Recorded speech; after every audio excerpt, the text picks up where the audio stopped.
This is the second part, our screencasts, looking into how to create a book using InDesign. In this part, we'll actually discuss what to do to prepare your book file for ePub export. So to get started, let's go ahead and open up our Grimm's Fairy Tale book. And if you remember from the last screencast, we had 4 documents that we included, 2 chapters, a table of contents, and a cover. Chapter 1 is actually set as our style source, which means that Chapter 1 includes all of our paragraph styles, character styles, master pages, text variables. And we're using Chapter 1 to synchronize across all of the documents within our book. So to begin, a couple of things about the ePub format. When you export out to ePub, an ePub is actually a web page. So what you're asking InDesign to do is to convert your InDesign documents to HTML. And there are several considerations you need to be aware of when you're making that conversion. The first one is you need to prepare all of your styles to export to HTML. To do this, go ahead and open up Chapter 1. And what we want to do is edit each of our paragraph styles. We'll begin by editing the chapter title. When you export out to ePub, all of your styles, your paragraph styles, will be converted to CSS. Now, CSS in the world of web are presentation instructions, how an element should actually look. If we take a look at our style settings that we've set up here in InDesign, we notice that the chapter title paragraph style is set to Adobe Castellan Pro, bold style, 18-point font, center alignment, all caps with a space after it equal to 1 pica, 2 points. In order for this to be properly exported out to CSS, we need to set up something called export tagging. In the left-hand column at the very bottom, choose the export tagging section. In this particular series of options, we can choose exactly which text element we want this particular style to use when it exports out to HTML. To see the various options, click on this drop-down. You'll notice some various symbols. Now, if you're not familiar with HTML, P means paragraph, H1 means a first level heading. This would be reserved for things, say, a title of an article or the name of a specific web page. It's the most important text on the page. A second level heading, this would be something like, say, a subheading within an article. Third level, fourth level, fifth level, and sixth level heading. As the levels increase in HTML, what you're really doing is you're saying that they actually decrease in priority. It's a little counterintuitive, but this is probably a good time for you to brush up on your HTML if you don't know it already. Now, in our case, our chapter title is the most important piece of text in the chapter, so therefore we're going to say that each one of the chapter titles is a first level heading. Next, InDesign wants to know what the class name is going to be when it creates the CSS. Now, a class name is just a unique name that is going to be applied to these particular elements. It's a way for the ePub reader to identify which elements should be styled in a very specific way. Now, InDesign manages all this using the paragraph styles that you apply. When we convert it to ePub, though, we need to make sure that the class name is something that the ePub readers are familiar with. Class names in HTML should never use spaces. In fact, if you look down here in the export details, the class name that it's currently using is a duplicate of the paragraph style name. Notice the space.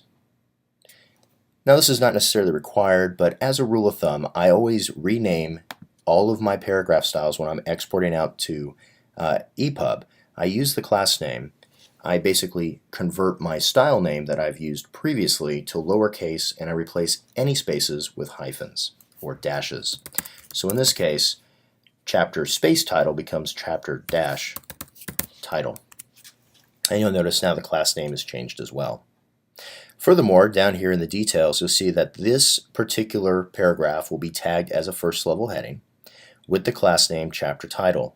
The font weight will be bold, the font style will be normal, the font size will be 18 pixels, the text decoration will be set to none, and if we continue on down, you'll notice, we keep going, there we go, the margin on the bottom is 14 pixels.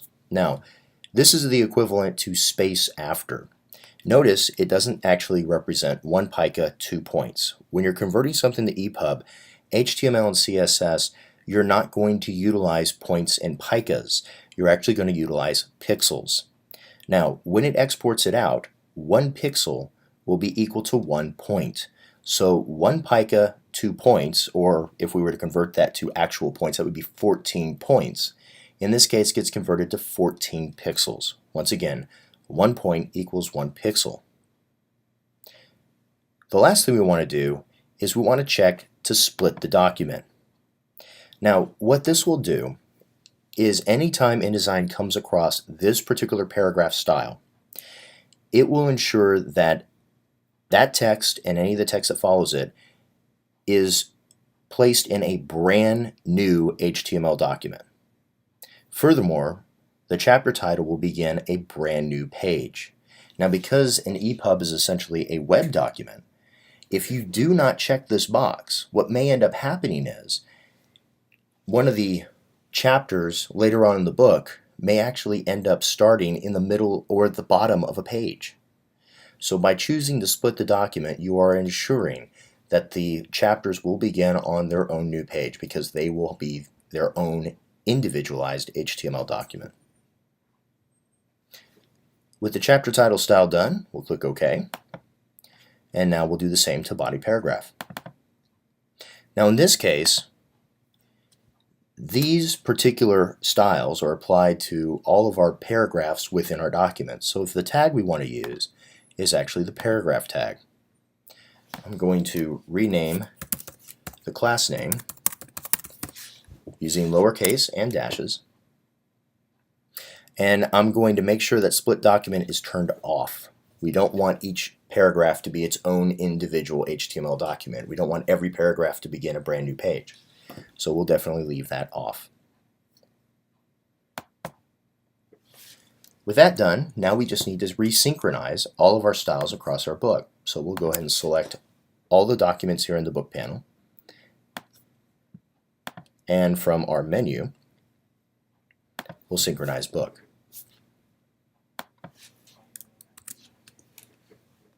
The second step is we need to actually fix the cover file.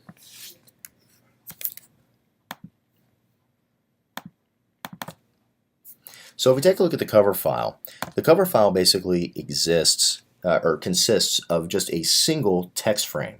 Inside of that text frame, we have some text that's been styled specifically. It's been vertically justified in the center and horizontally centered as well, horizontally aligned. So here's the problem. When this gets exported out to an ePub, InDesign is going to look at this as just a paragraph of text. And so what's going to happen is the first page in our ePub is just going to have Grimm's fairy tale up at the top, and then immediately following that is going to be the table of contents. In other words, from a visual perspective, you're not going to see the first page be representative of what you've laid out here in InDesign, because once again, in HTML, all that white space is just ignored. So we need to correct this. Now, there's a couple different ways that we can correct this particular problem. You can, of course, create a brand new style just for your cover page and set up export tagging and make sure that this particular style is on its own page by splitting the document. But what I'm going to show you now is the export options. And if we go and grab our selection tool and we select our text frame, right click or control click on it, if we go down to Object Export Options. Now the object export options generally are used for things like images or videos that you're going to insert into your ePub. Click on the ePub and HTML tab. You'll notice that we've got a couple of options that we can play with. Under Preserve Appearance from Layout, choose to rasterize the container. Now what this will tell InDesign to do is that on export to ePub, it's going to take this text frame and it's going to create an image from it. So the way that the text is currently laid out, the positioning, that's going to be converted to an image. In this case, we're telling it to convert to a JPEG. It's going to be 300 ppi at high quality. Choose the custom layout option, and we want to make sure that this is centered on the page and that we want to insert a page break after the image. Now this will ensure, depending on whichever ePub reader that you're currently using, if the JPEG that's generated is a little too short for the page size, we don't want the table of contents to suddenly kind of creep in at the bottom of this image that it's going to create. So we want to ensure that the only thing on this page when we export it out is going to be this image. And we do that by inserting a page break following the image. That's the only thing we need to fix on the cover file. Next, we need to discuss our table of contents. Now when you export out to an ePub actually creates its own table of contents. It's an internal table of contents. Generally on an ePub reader there's a button that you would press and that would actually open up an internal table of contents. Now in order for us to be able to use the table of contents that we have created, in other words the entries, to build that internal table of contents, the first thing we need to do is we need to actually make sure that we have created a table of contents style. Now if you remember in the last screencast, if we go to layout in table of contents style, there's not one that is actually created. We were actually using the default table of contents in InDesign. So we're going to need to actually fix that. So to get started, in the table of contents styles, we want to actually choose new. And what we're going to do is we're going to recreate the table of contents that we did previously. The first step is we need to give the style a name. So I'll call this Grim Table of Contents. And as we did before, we need to come in and actually reproduce all of the options for our table of contents. So table of contents will be the name. The style we want is that table of contents title. The entry is going to be made up using the chapter title paragraph style. We want to style this particular entry using the table of contents entry paragraph style that we created. We want the page number after the entry. We're going to style the page number using the table of contents page number character style that we created previously. And between the entry and the number, we don't want a regular tab. Instead, we want a right indent tab.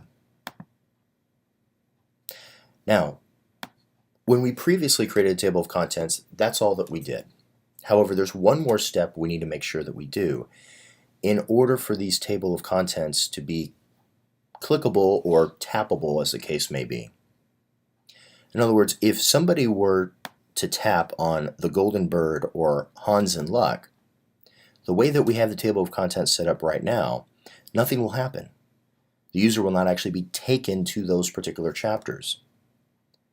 In order for the HTML or the ePub to generate links to those specific chapters, we need to make sure that we check this option down here at the bottom, which is Make Text Anchor in Source Paragraph. Now that's a mouthful, but essentially what that means is convert the entries into clickable links. Why they didn't say that, I don't know. But you want to make sure you choose to make the text anchor in the source paragraph. When that's done, we'll go and click OK. Now we have our Grim Table of Contents style created. Next thing we need to do is replace the table of contents that we did previously with the one that we just created. So go back up to Layout, choose Table of Contents, make sure the Grim Table of Contents is selected from the drop-down. All the settings will automatically be set up for you. Click OK. Let InDesign generate your table of contents, and add it. Now, it seems like a lot of work for something that we already had, but it's important to note that when you create your table of contents using a predefined style, two things open up for you in the ePub export. Number one, when we include these table of contents in the actual book itself, the actual layout, these links will be clickable and will allow the user to navigate directly to the chapter that they want without having to use the internal table of contents. The second thing is that the internal table of contents for the ePub will actually use our entries instead of the file names for each one of our documents, which can be rather ugly. So it's very important that you make these changes to your table of contents before you export out to the ePub.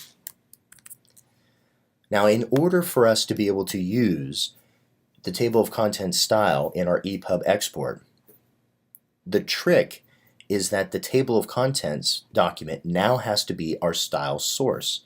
So if you remember previously, chapter 1 was our style source, which is denoted by this icon. To change that, simply click on this box, and that will move the icon across from table of contents. That's all you need to do. But that's an important step. If you forget to do this, when you export out to ePub, you're not going to be able to choose the style we just created for our table of contents. With that done, we are now ready to export to ePub. So select all of the documents in your book, and from the menu, you want to choose Export Book to ePub.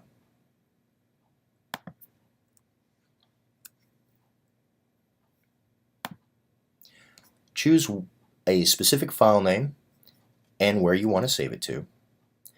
And from the format, you have two options. Now, I'm using InDesign CC 2014. So the two options I have available are fixed layout and reflowable. If you use a previous version of InDesign, you're only going to be able to export out to a reflowable option. For this demonstration, I am going to use the reflowable ePub. So choose that and click Save. And this will open up the ePub options. First thing is the version. By default, the ePub version will be 2.0.1. You can also choose to actually export out to an ePub 3.0, which has more features. However, as of this particular screencast, the support for ePub 3.0 version is still in its infancy. So in order to make sure that your ePub is widely available to the most devices, I would go ahead and choose 2.01. Furthermore, there was nothing in our ePub that would require us to even think about using the 3.0 format. Next, the cover. Now the cover is the little graphic when you open up your ePub reader. It's a little graphic that represents your book. A lot of ePub readers create a kind of a skeuomorphism where it looks like it's a bookshelf and the cover images are placed like books on a bookshelf, much like if you were to walk into like a brick and mortar store like a Barnes and Noble. In this particular case, it's asking us whether or not we want to rasterize the first page. In other words, take our cover file and actually take a snapshot of that and use that as our cover page. Or we can actually choose an image. Now, I haven't prepared an image for this one, so I'm going to go ahead and tell it to rasterize the first page. Next, the navigation. If you notice right now, it's currently set up for file name. Now, this is the internal navigation, the internal table of contents. If you didn't set up a style for your table of contents previously, what will happen is that the internal table of contents will be built using the file names of each of your documents. So in our case, it would be cover, TOC, chapter 01, chapter 02. Well, that's not exactly helpful for the user. So we're going to choose a multi-level table of contents style, and from the drop-down box, we want to choose the Grimm table of contents. Now remember, unless you have selected your table of contents document as your style source, you're not going to be able to actually see the style you created. We're going to leave the content order based on the page layout. And if you didn't split the documents, if you didn't split the document up using your export tags, you have the ability to do so here. So we can actually choose a specific paragraph style to split our document, but we've already done that, so we'll tell InDesign to go ahead and pay attention to our export tags. Next, in the left column, let's take a look at some of the other options. Go ahead and click on the metadata. Now, it's very important whenever you export to ePub, you leave the unique identifier and ID alone. Unless your publisher is telling you to use something different, leave this alone. This is automatically generated and every ePub needs to have one. Next, you need to make sure you put a proper title. If you don't, the ePub will use the title from your book file. In our case, it's Grimm. So we want Grimm's Fairy Tales. Go ahead and add information for the creator. If you want to choose a date, that's fine, and a description.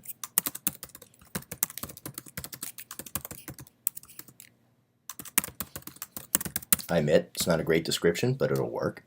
You can also include publisher and rights, whether it's in public domain or copyrighted.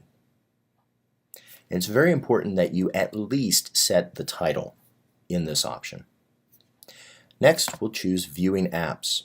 Now, my system has an iBooks app already set up. Now, this is an ePub Reader app. This will allow me, after I export it, it'll open up my iBooks and immediately show me my ePub. If you don't want that, you can just uncheck it now. With that done, let's go ahead and generate our ePub.